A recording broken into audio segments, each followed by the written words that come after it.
Hello दोस्तों, कैसे हैं आप लोग। आशा करता हूं कि आप बहुत अच्छे होंगे। दोस्तों, मेरा नाम है सोनू कुमार और बेसिकली अगर आपने एचपीसीएल का फॉर्म फिल करा है तो कहीं ना कहीं आपको पता होगा कि 18 अगस्त को जो है इसका एग्ज़ाम है। ठीक है, सीबीटी एग्ज़ाम है 18 अगस्त को। 18 अगस्त मतलब 2024 में। ठीक है, तो बेसिकली 18 अगस्त को जब एग्ज़ाम है तो हमारे पास एकदम कम टाइम है। मतलब कि अभी कह सकते हैं कि 38 दिन टाइम है हमारे पास। इस 38 डेज में हमें ऐसे तैयारी करना है कि हमें एग्ज़ाम क्वालिफाई हो जाए। क्योंकि अब हमारे पास कम टाइम है तो सभी के लिए, सभी स्टूडेंट के लिए कम ही टाइम है। ऐसा नहीं है कि आपके लिए कम टाइम है तो किसी और के लिए थोड़ा ज़्यादा टाइम मिल गया, ऐसा नहीं है। तो बेसिकली टाइम आपको खुद निकालना पड़ता है ना, हर चीज़ के लिए। तो आपको टाइम स्पेशल दिया नहीं जाता, आपको टाइम जो है निकालना पड़ता है। तो हमें टाइम निकालना पड़ेगा। तो टाइम निकालने से काम नहीं चलता है ना। टाइम निकालने के साथ साथ एक प्लान, एक स्ट्रैटेजी क्रिएट करना पड़ता है। स्ट्रैटेजी कैसे क्रिएट करेंगे? हम पिछले एग्जामिनेशन को समझेंगे कि कैसे एग्ज़ाम हुआ था पिछले बार, है ना।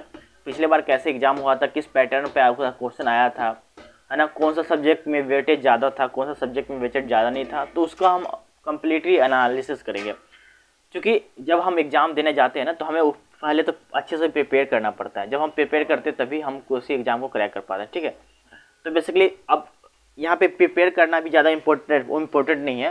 प्रिपेयर करना तो चलो ठीक है, लेकिन एक प्लान बनाकर प्रिपेयर करना पड़ता है ना। बनाकर प्रिपेयर नहीं कर रहे हो तो कहीं ना कहीं आप पीछे हो जाओगे। क्योंकि अब हमारे पास बहुत सारे जो स्टूडेंट थे पिछले 2023 के कब बात कर लें, 2023 की बात करते हैं। तो वहाँ पे तो 4 महीना हमें टाइम मिला गया था, 4 मंथ हमें टाइम मिल गया था। लेकिन इस बार हमें 1.5 मंथ, 1.5 मंथ भी हमें टाइम अच्छे से नहीं मिला, है ना। कह सकते हैं आपको कि 45 दिन भी सही से टाइम नहीं मिला है आपको। मतलब 40 दिन टाइम मिला था और उसमें भी 2 दिन अब ख़त्म हो गया तो 38 दिन टाइम मिला है। तो इस 38 दिन को अच्छे से यूटिलाइज करेंगे। बेसिकली ऐसा न, जो कैंडिडेट जो हैं, जो बच्चे जो हैं पूरा दिन प्रिपरेशन कर रहे हैं तो उसके लिए तो चलो इनफ टाइम है। लेकिन जो बच्चे जो हैं पूरा दिन प्रिपेयर नहीं कर पा रहे हैं, जॉब कर रहे हैं, तो जॉब कर रहे हैं, जॉब के साथ साथ प्रिपरेशन कर रहे हैं, तो उनके लिए थोड़ा डिफिकल्ट हो सकता है। तो डिफ़िकल्ट हो तो सकता है, लेकिन इसी डिफ़िकल्टी को मेंटेन करना है ना। हमें अपने टाइम को यूटिलाइज करना है। अगर आप इसे क्वालिफाई करना चाहते हो ना, मैं आपको बताता हूँ कम से कम 8 घंटा रोज दिन आपको कंप्लीट करना पड़ेगा। क्योंकि ये बेसिकली इसमें टेक्निकल नॉन टेक्निकल दोनों का एग्जाम है, दोनों का क्वेश्चन आ रहा है। तो बेसिकली अगर आप टेक्निकल पर फोकस करोगे तो नॉन टेक्निकल छूट जाएगा, नॉन टेक्निकल पर फोकस करो टेक्निकल छूट जाएगा। तो ऐसा करना है ना कि हमें दोनों को लेकर चलना चाहते हैं। क्योंकि इसमें भी 85 क्वेश्चन नंबर का क्वेश्चन आएंगे, इसमें भी 85 नंबर का क्वेश्चन आएगा। दोनों को साथ में साथ लेकर चलना। ठीक है, मैं बेसिकली सबसे पहले इसका एग्जाम का पैटर्न जान लेता हूँ कि इसका एग्जाम का पैटर्न क्या है। ठीक है, तो सबसे पहले अगर आप एचपीसीएल का एग्जाम दे रहे हो ना तो एग्जाम का पैटर्न बहुत ज़्यादा जानना बहुत ज़्यादा जरूरी है।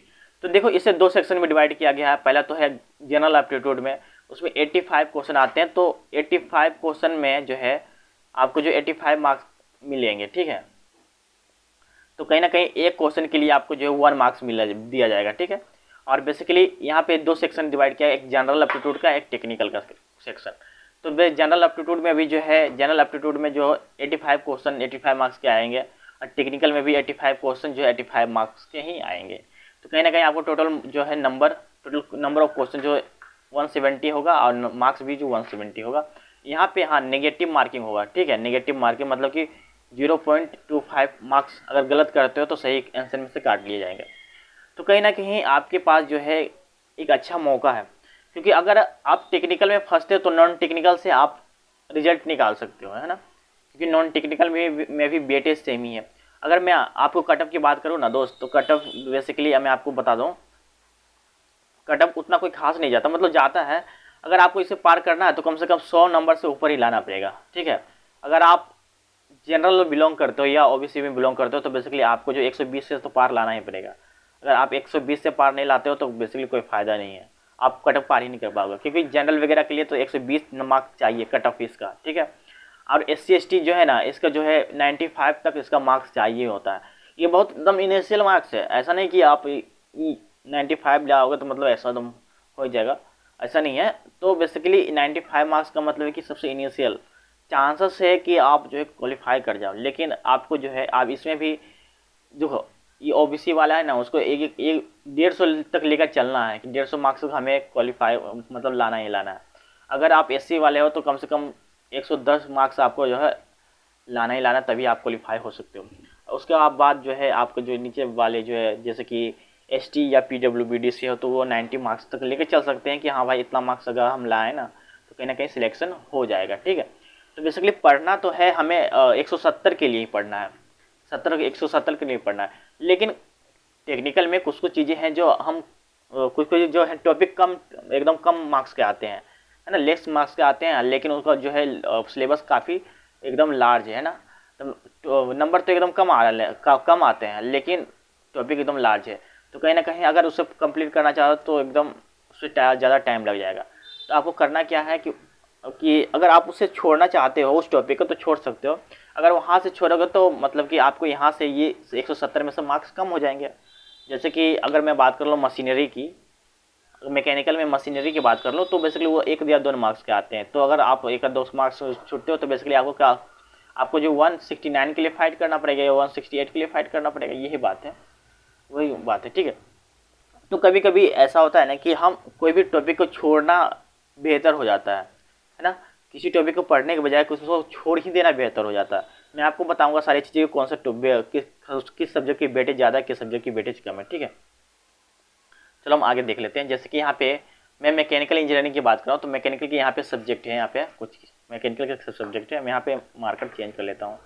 यहाँ पे मैकेनिकल के सब्जेक्ट हैं और मैकेनिकल के सब्जेक्ट के लिए यहाँ पे डिफरेंट यहाँ पे मार्क्स दिए गए हैं।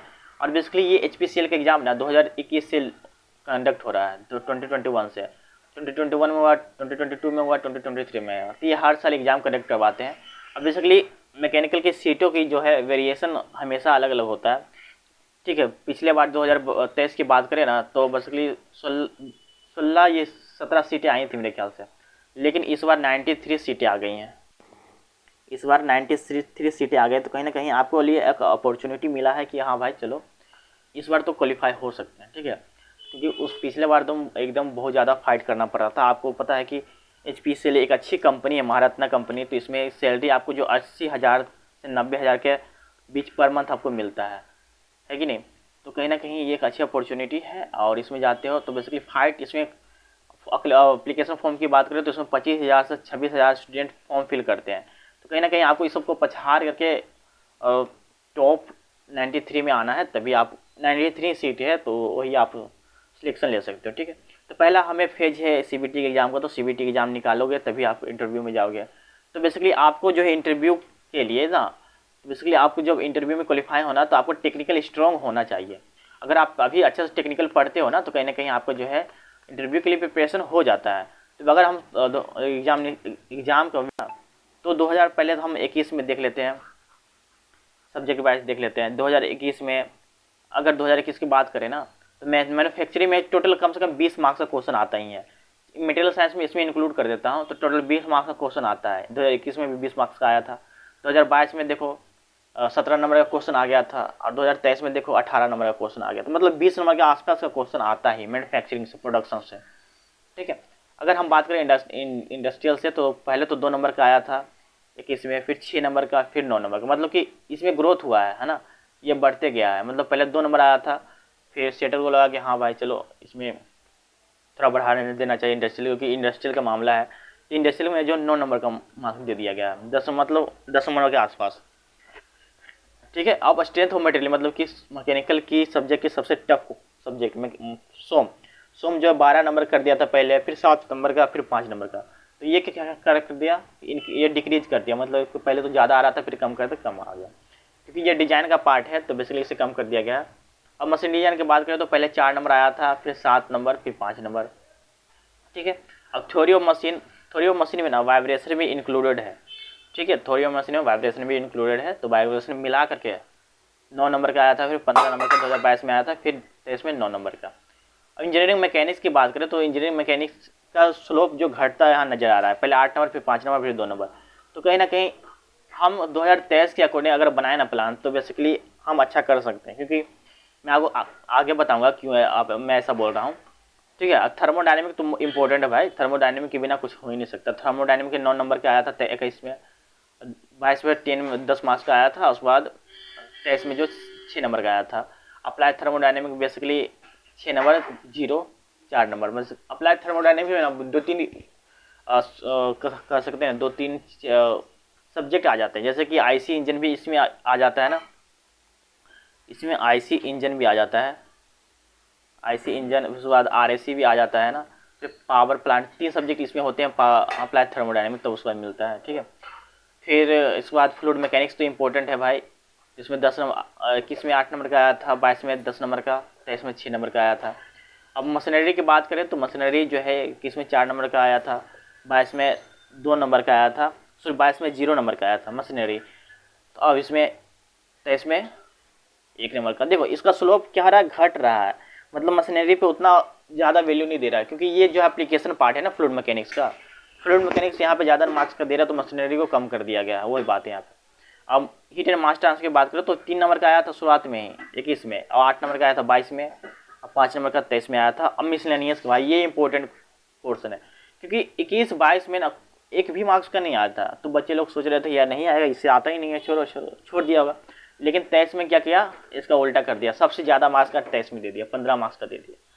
अब देखो 15 मार्क्स का क्वेश्चन तो छूट ही गया होगा ना, जो बच्चे ये सब सारे सब्जेक्ट का तैयारी कर रहे होगा और सोचा कि मिसलिनियस तो आएगा ही नहीं, तो 15 नंबर का जो है क्वेश्चन छोड़ ही दिया होगा, क्योंकि एक नंबर क्वेश्चन यहाँ पे इंपॉर्टेंट रोल प्ले करता है आपको जो रैंक इंक्रीज करने में, ठीक है। तो यही बात है। ये जो टेक्निकल है, अगर आप अपना रिजल्ट अच्छा करना चाहते हो तो आप नॉन टेक्निकल पे भी फोकस करो, नॉन टेक्निकल आपको जो है नंबर को बढ़ाएगा, है ना, क्योंकि टेक्निकल में आपको जो डीपली जाना पड़ेगा, उसके बाद आपको हर चीज़ आपको ध्यान से पढ़ना पड़ेगा, है ना। लेकिन नॉन टेक्निकल में जो है कि आप उसका आप स्पीड बढ़ा करके अपने नंबर को ज़्यादा क्वालिफाई कर सकते हो। जैसे कि 85 मार्क्स है ना, तो कम से कम आप 70 मार्क्स तो ला ही सकते हो यार, नॉन टेक्निकल में आराम है। मैं ऐसा इसलिए बोल रहा हूँ क्योंकि मैंने एसएससी जेई का एग्ज़ाम दिया था, उसमें 50 मार्क्स का क्वेश्चन आता है नॉन एप्टीट्यूड से, तो मैंने 45 मार्क्स एकदम सही सही मार दिया था, मैं इसलिए बोल रहा हूँ। अब बेसिकली उसमें बहुत ज़्यादा क्वेश्चन होते हैं, 200 क्वेश्चन तो होता है यार 120 मिनट में, 120 मिनट 200 क्वेश्चन, तो आप सब सोच सकते हो कितना जल्दी जल्दी हमें मारना पड़ता है। एप्टीट्यूड का कितना जल्दी मैंने मारा होगा, जल्दी फटाफट 1 मिनट के अंदर ही सोल्व करना पड़ता है। तो बेसिकली मैंने एप्टीट्यूड का 4-5 क्वेश्चन में छोड़ दिया था जानबूझकर, इसलिए छोड़ा था क्योंकि वो उसका लैंग्वेज काफ़ी लंबा चौड़ा था, तो उसमें थोड़ा ज़्यादा टाइम लग रहा था, इसलिए मैं उसको छोड़ ही दिया। तो 5 क्वेश्चन मैंने छोड़ दिया, और मेरा छोड़ना बहुत ज़्यादा इंपॉर्टेंट था, अगर उसमें नहीं छोड़ते तो उसमें फंस के बहुत सारे जो है क्वेश्चन मेरा रह जाता, तो मैंने हर क्वेश्चन को सोल्व किया है। टेक्निकल में बहुत सारे क्वेश्चन गलत हुए मैं मानता हूँ, लेकिन नॉन टेक्निकल में क्वेश्चन गलत नहीं हुए मेरे अच्छे आए हैं, नंबर भी अच्छा है।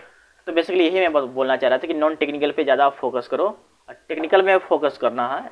तो बेसिकली मैं आपको बता दूं, सबसे पहले मैं आपको ना बताना चाहता हूँ कि कौन कौन सब्जेक्ट मेजर सब्जेक्ट है, कौन कौन सब्जेक्ट आप मेजर में रख सकते हो, कैटेगरी वाइज मैं बता देना चाहता हूँ, ठीक है। तो हम इसे कैटेगरी वाइज इसे हम डिवाइड करना चाहते हैं कि कौन कौन सब्जेक्ट हम रखना चाहिए। तो देखो सबसे पहले ना हम ये नंबर में कैटेगरी में रखेंगे, एक कैटेगरी में प्रोडक्शन को एक कैटेगरी में रखेंगे, उसके बाद ये सोम को भी हम एक कैटेगरी में रखेंगे, ठीक है। उसके बाद जो है टॉम को भी हम एक कैटेगरी में रखेंगे, फिर उसके बाद थर्मोडायनेमिक को एक कैटेगरी में रखेंगे, ठीक है। फिर उसके बाद फ्लूइड मैकेनिक्स को एक कैटेगरी में रखेंगे, ठीक है। इतना सारा जो सब्जेक्ट है ना उसको एक कैटेगरी में रखना है, ऐसा कि मैं हाँ इसको भी एक कैटेगरी में रखना है, मिसलेनियस को, इतने सारे सब्जेक्ट को एक कैटेगरी में रखना है, क्योंकि इसके वेटेज ज़्यादा है, तो आपको ज़्यादा इस सब्जेक्ट पर ध्यान देना है।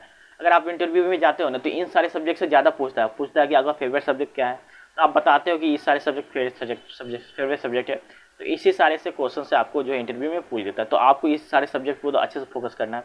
उसके बाद जो है आपको जो बी कैटेगरी में रखना है, जो इंडस्ट्रियल को बी कैटेगरी में रख सकते हो, ठीक है। फिर मशीन डिजाइनर को बी कैटेगरी में रख सकते हो। उसके बाद जो इंजीनियरिंग मैकेनिक्स को, फिर अप्लाइड थर्मोडायनेमिक्स को बी कैटेगरी में रखते हो। मशीनरी को अगर छोड़ना चाहो तो छोड़ सकते हो, क्योंकि उसमें ज़्यादा वेटेज नहीं है, तो इन सारे सब्जेक्ट को रख सकते हो, और इसको जो है सी कैटेगरी में रखेंगे, ठीक है। तो कहीं ना कहीं आप अगर इसे इस तरह से पढ़ाई करोगे ना, मेजर प्रायोरिटी एक सब्जेक्ट वाले बेटे, एक ग्रुप वाले सब्जेक्ट को दोगे ना मेजर आपको टाइम, तो कहीं ना कहीं आपको जो है कॉन्सेप्ट भी स्ट्रॉन्ग होगा, और बेसिकली आपका जो है मार्क्स भी अच्छे आएंगे। तो आई होप दोस्तों मेरे जो लेक्चर में इतना ही था, और इसके अकॉर्डिंग जो है आप अपने प्रिपरेशन को बूस्ट कर सकते हो, प्रिपरेशन को हाई लेवल तक पहुँचा सकते हो। और कहीं ना कहीं ये जो प्रिपरेशन का मैं आपको जो ट्रिक बताया हूँ ना, ये बेसिकली मैं एनालाइज करने के लिए बताया हूँ कि आप किस तरह से प्रिपेयर कर सकते हो, किस तरह से मतलब कौन सा सब्जेक्ट को अगर छोड़ना भी चाहो तो कौन सा सब्जेक्ट छोड़ना है आपको, है ना। क्योंकि कभी कभी सब्जेक्ट को छोड़ना ही ज़्यादा इंपॉर्टेंट हो जाता है ना। एक कहा जाता है कि शेर जब एक कदम पीछे चलता है इसलिए ताकि 4 कदम आगे भाग जा सके, है ना। तो वही चीज़ें हैं कि कभी कभी कोई एक 2 नंबर का छोड़ रखे, 4 नंबर वाले 10 नंबर वाले क्वेश्चन में ज़्यादा प्रायोरिटी देना है ताकि वो उस वाले कैटेगरी में हम ज़्यादा हम लोग एंटर कर पाएँ। आई होप दोस्तों आपको ये सारे वीडियोस अच्छे लगे होंगे, क्योंकि मैं जॉब से रिलेटेड बहुत सारे क्वेरीज में यहाँ पे डालते रहता हूँ, बहुत सारे नोटिफिकेशन जो अपडेट होता है मैं सभी का वीडियो बना के डाल देता हूँ। मैं टेक्निकल नॉन टेक्निकल दोनों का वीडियो बनाता हूँ, उसके बाद अपलोड करता हूँ। आई होप आपको भी पसंद आ रहा होगा। तो बेसिकली अगर आपने मेरे चैनल को सब्सक्राइब नहीं किया तो सब्सक्राइब कर लो, ठीक है। मेरे चैनल का नाम है गेटवेट, और मैं ये अगर आप ये एक्चुअली मैं वहाँ पे अपडेट डालते रहता हूँ, और आपको कोई क्वेरी है तो आप वहाँ पे पूछ सकते हो, ठीक है। तो तब तक के लिए खुश रहे, स्वस्थ रहे। जय हिंद, जय भारत।